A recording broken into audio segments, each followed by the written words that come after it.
Assalamualaikum warahmatullahi wabarakatuh. Teman-teman, balik lagi di channel YouTube gua Hairun Imam.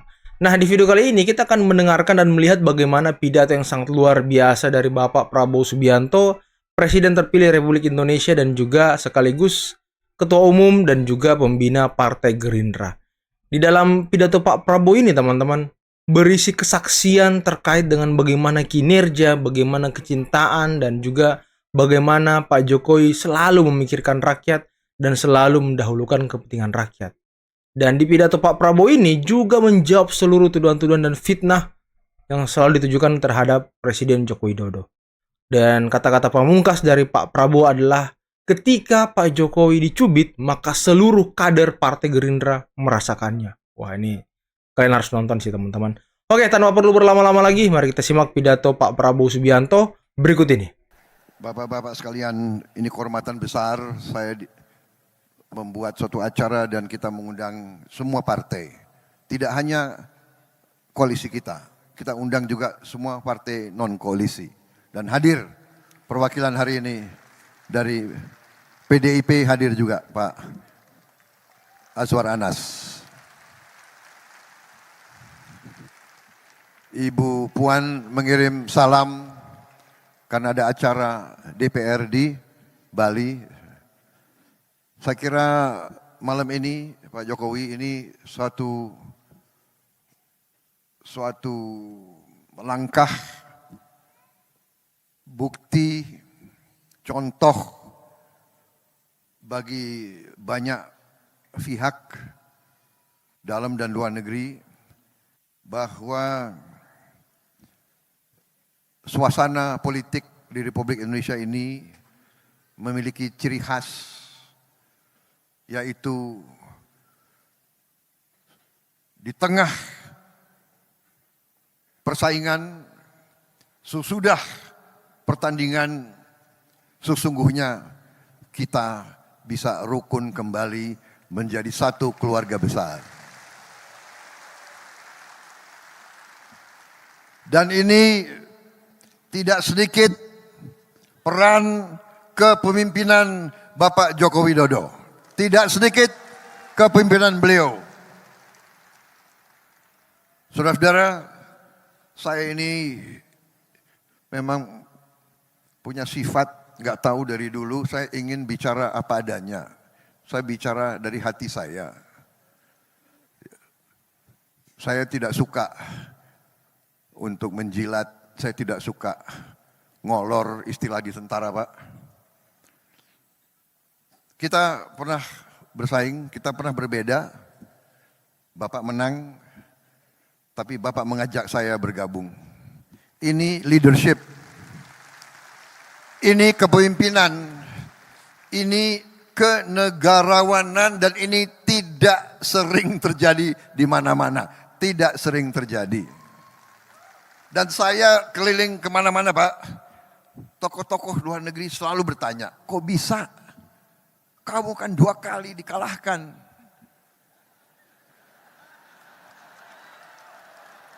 Ini Pak, orang Indonesia, kita kalah, mereka ketawa, Pak. Anak buah lagi ketawa. Lo kira enak kalah?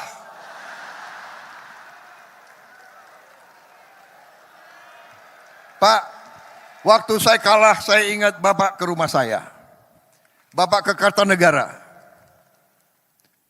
Di mana di negara lain yang kalah, yang harus ucapan selamat. Ini yang menang datang ke rumah saya begitu.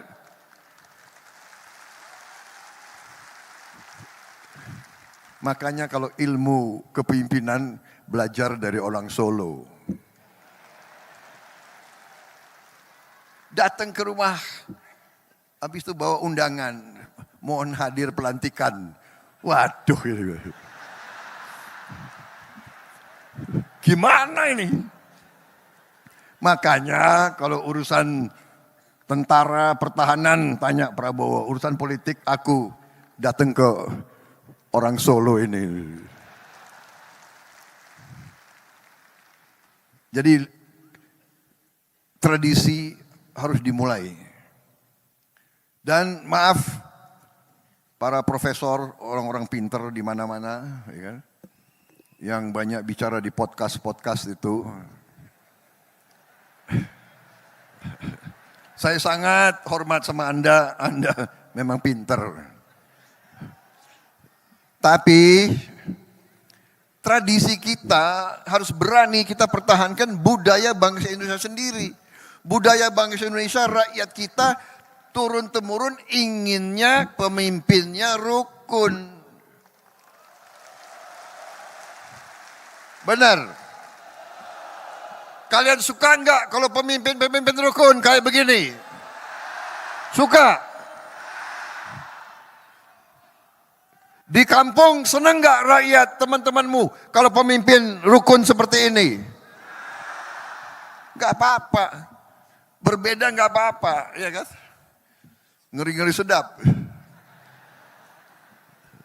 Jadi leadership itu, dan saya begitu beliau ajak saya gabung.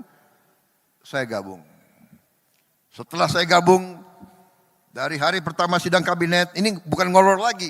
Sekarang beliau ini 2 bulan lagi kurang, beliau akan turun. Untuk apa saya? Iya kan? Saya hanya mau mengatakan rakyat Indonesia yang benar-benar Pak Jokowi adalah pemimpin yang hebat, pemimpin yang baik, yang berpikir untuk rakyat.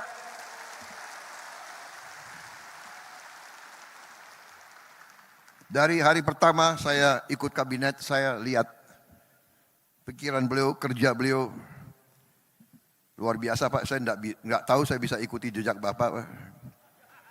7 kali rapat sehari, bagaimana itu Pak? Apalagi kita ini kalau diajak, ini menteri-menteri jujur ya, pada begini kan kalau diajak beliau, Pak, pada ngeri Pak, diajak Bapak keliling Pak itu. Waduh ini, nggak bisa tidur katanya. Di pesawat itu 5 jam terbang, 5 jam diskusi. Jadi pada itu alasan Pak, kalau Bapak ajak, mereka itu alasan. Bapak Presiden kami jemput di Merauke. Nah, dia mau terbang duluan, nggak berani terbang sama Pak Jokowi. Akal kalian, aku sudah tahu ini. Pak maaf Pak, karena Bapak pilih orang-orang hebat, mungkin sebagian dari mereka di kabinet saya Pak nanti ini. Tapi saya sudah tahu akal kalian. Kalau diajak Pak Jokowi, kami mendahului Pak. Kami akan jemput Bapak. Bukan jemput Bapak, dia takut diajak itu.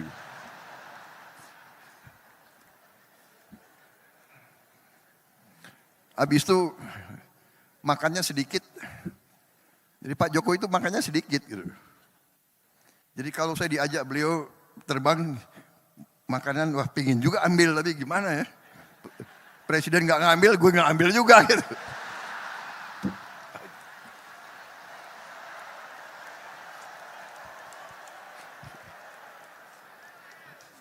Soalnya ini mantan tentara Pak. Banyumas campur Indonesia Timur. Orang Indonesia Timur ciri khasnya makannya banyak. Jadi saya boleh Pak ya buka sedikit rahasia-rahasia itu. Ini menteri-menteri Bapak itu alasan akalnya banyak Pak. Jadi saudara-saudara, saya merasa terima kasih. Walaupun kita pernah berbeda, tapi saya yakin di dalam hati beliau merah putih, beliau Pancasila, beliau cinta Indonesia, beliau berjuang.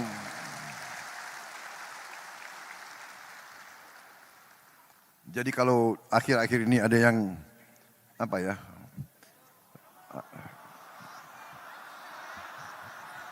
Omon-omon nggak enak lagi, gitu nggak? Udah nggak boleh. Sekarang nggak boleh, tidak boleh nyindir-nyindir lagi. Jangan ada yang nyebut-nyebut angka 11 ya, jangan. Jangan. Nggak boleh.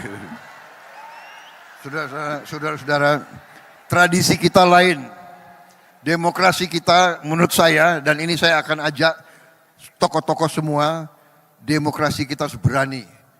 Bahwa kita bersaing boleh, tapi pada saat kepentingan nasional kita tidak boleh ikut pola-pola orang lain.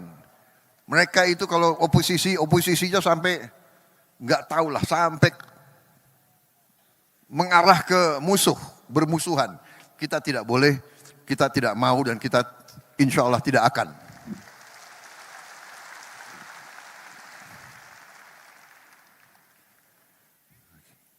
Kita harus berani punya ciri khas demokrasi kita sendiri. Dan itu saya tangkap. Karena saya banyak kawan-kawan Pak, dari beberapa negara. Dari Thailand, teman-teman saya dari Thailand, mereka menceritakan bahwa pemimpin mereka, raja bahkan, sama kerisauannya. Bahwa dunia ini sedang dalam keadaan tegang. Ada ketegangan. Bahwa kalau tidak di-manage dengan hati-hati, bisa terjadi perang dunia ketiga.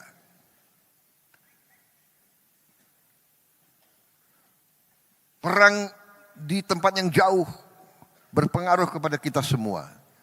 Karena itu, di beberapa tempat, para pemimpin menyadari kita harus pemimpin elit, pemimpin politik, pemimpin ekonomi, pemimpin intelektual, kita harus bersatu. Kita harus bersatu atasi masa-masa yang penuh ketegangan ini.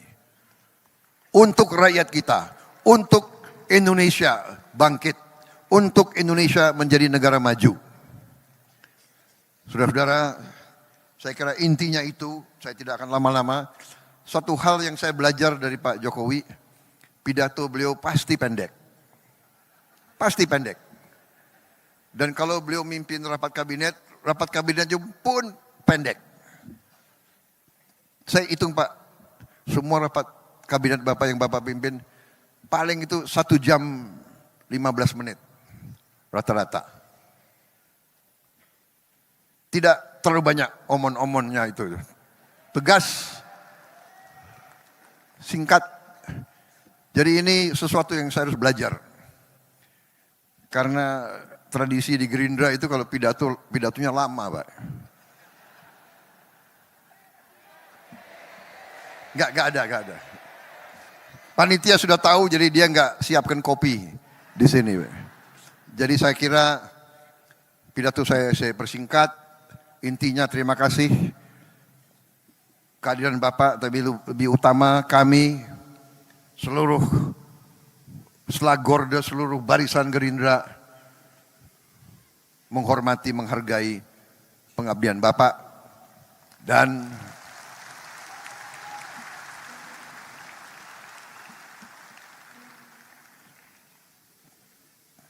kenapa saya bersatu dengan Pak Jokowi? Karena saya percaya beliau hatinya merah putih, jiwanya untuk rakyat Indonesia. Berkali-kali beliau pesan kepada saya, Menhan, Indonesia tidak bisa maju, rakyat tidak bisa sejahtera kalau kita tidak lakukan hilirisasi. Karena itu pikiran beliau adalah bagaimana rakyat sejahtera, bagaimana rakyat maju, bagaimana Indonesia bangkit. Dan karena itu kami akan lanjutkan semua program Bapak.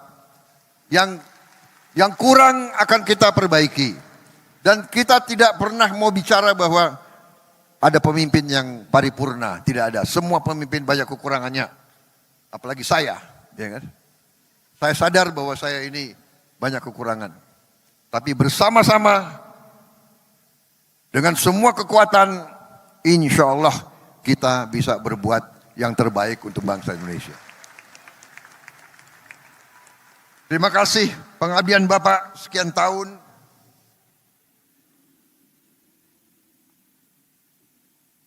Jangan ragu-ragu Pak.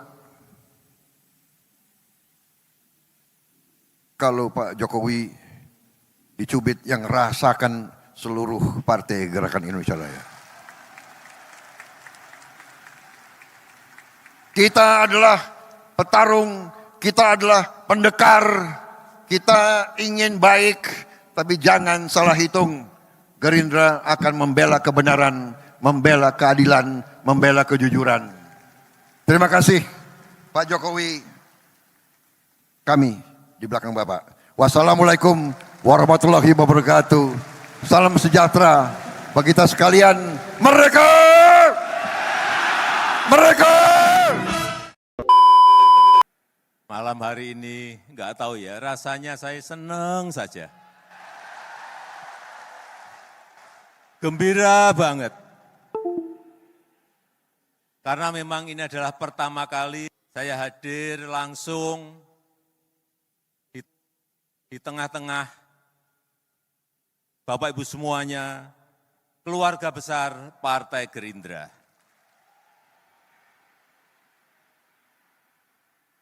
Di acara Partai Gerindra, partai yang melesat begitu cepat, partai yang mengakar begitu kuat.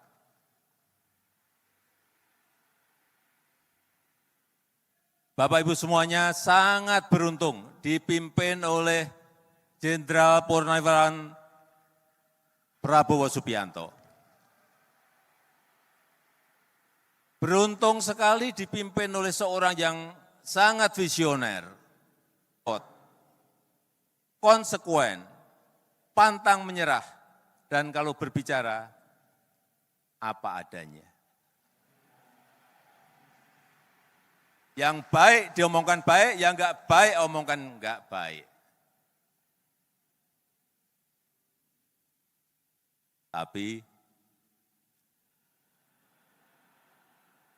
nanti setelah tanggal pelantikan 20 Oktober, Bapak Ibu harus mau berbagi. Karena saat itu, begitu dilantik, Bapak Prabowo akan menjadi milik seluruh rakyat Indonesia. Seluruh rakyat Indonesia dari Sabang sampai Merauke, dari Miangas sampai Pulau Rote. Bukan hanya milik Partai Gerindra.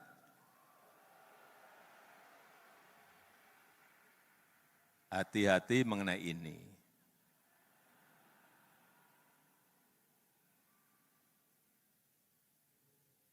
Mungkin sampai saat ini masih banyak yang bertanya-tanya dan meragukan. Bagaimana mungkin saya dengan Pak Prabowo bisa memiliki hubungan yang seerat ini, yang sedekat ini, yang seharmonis ini.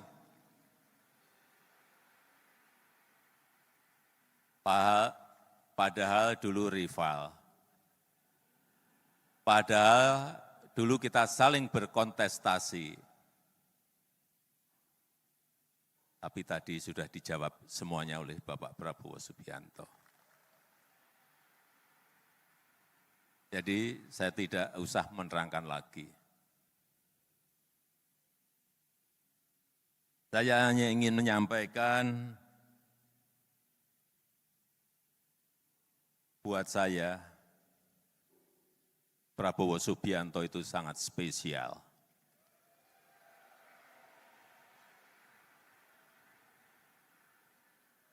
Saya sangat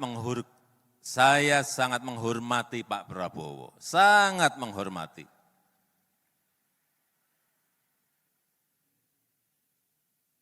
Kalau dalam beberapa kesempatan Pak Prabowo beberapa kali menyampaikan bahwa beliau merasa sangat cocok, merasa sangat sayang dengan saya. Ya, begitu juga. Itu juga yang saya rasakan.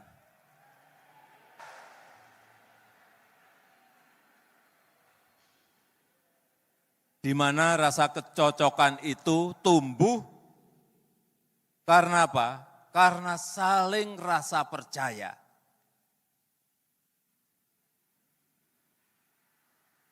Karena saling rasa percaya.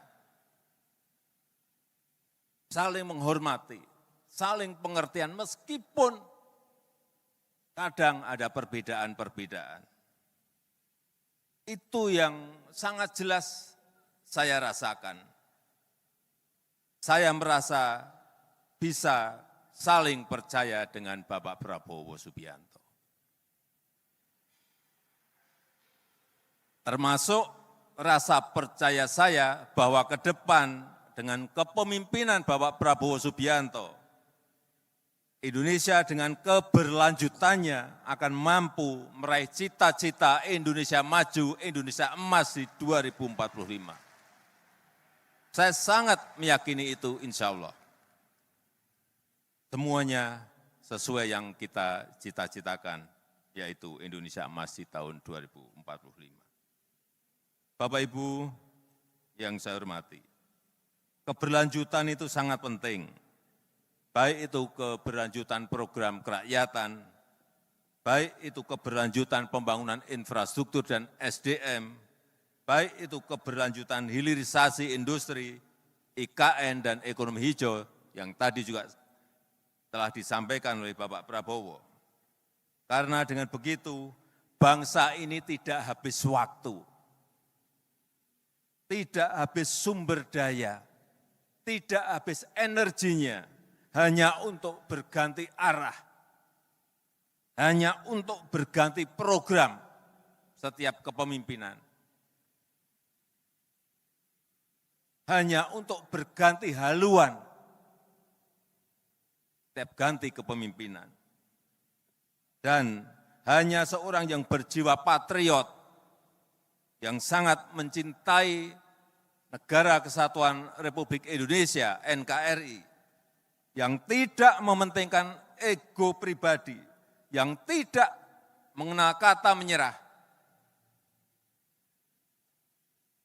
Karena tadi beliau menyampaikan sendiri, 2 kali kalah dengan Jokowi.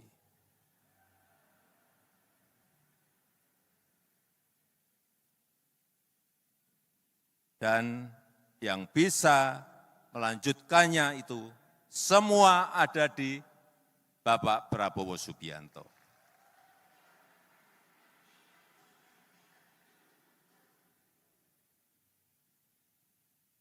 Dulu saya sering bertanya-tanya kenapa Pak Prabowo itu selalu dikaitkan dengan 08. Mula-mula saya tidak tahu. Ternyata setelah saya pikir-pikir, sepertinya memang betul bahwa 08 itu memang identik dengan Bapak Prabowo. Karena hanya angka 0 dan angka 8 yang terdiri dari satu garis tanpa terputus dan terus berlanjut. Enggak ada putusnya.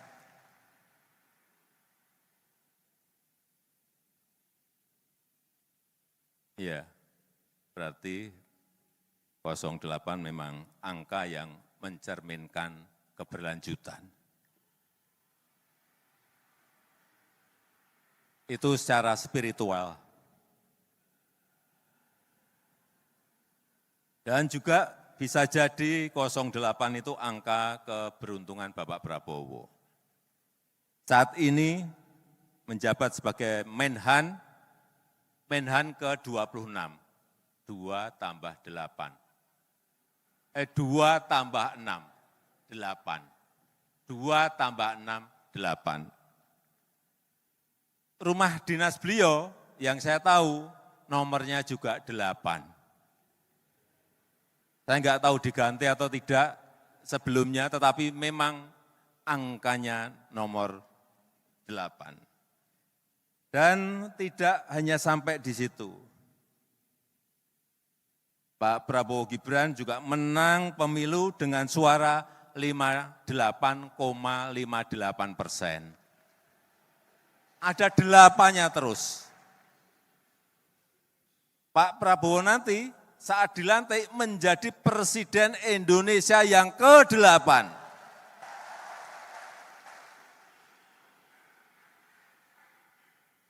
Dan selama 5 tahun ke depan akan dipimpin akan memimpin upacara HUT Hari Ulang Tahun Kemerdekaan Republik Indonesia yang ke tahun depan 80. Tahun depannya lagi 81. Tahun depannya lagi 82. Tahun depannya lagi 83 dan selanjutnya 84 dan selanjutnya.